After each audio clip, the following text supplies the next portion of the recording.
Bu uskunamizning to'kilgan betonni yoyib berish qismi bo'ladi. Hammaga assalomu alaykum. Biz hozir Surxondaryo viloyatining Boysun tumanidamiz. Uskunamiz ishlayotgan manzilga keldik. Uskunamiz beton yotqizgich Virtgen SP64 bo'lib, yuqori aniqlikda bir xil darajada ishlash xususiyatiga ega. Hamda to'liq avtomatlashtirilgan bo'lib, kam kuch talab qiladi. Bitta operatorda o'zi yetadi boshqarishga. Yana bir ma'lumot beramiz. Beton yotqizgichimiz eni 3,5 metrdan 7,5 metrgacha, balandligi 10 santimetrdan yuqori bo'lgan betonlarni yotqizish xususiyatiga ega. Kunlik ishlash hajmi 500 metrdan 1 kilometrgacha chiqadi. Beton yotqizgichimizni vibratorlar turadigan qismi. Vibratorlarimiz ko'pligiga ahamiyat berib qo'yasizlar.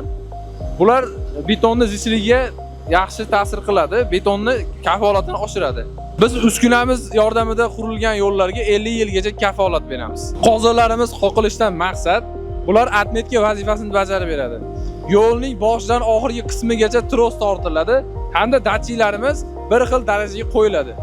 Shu sababli yo'limiz tekis va ravon chiqadi. Bu texnikamizning miyasi hisoblanib, hamma harakatlar shunda boshqariladi.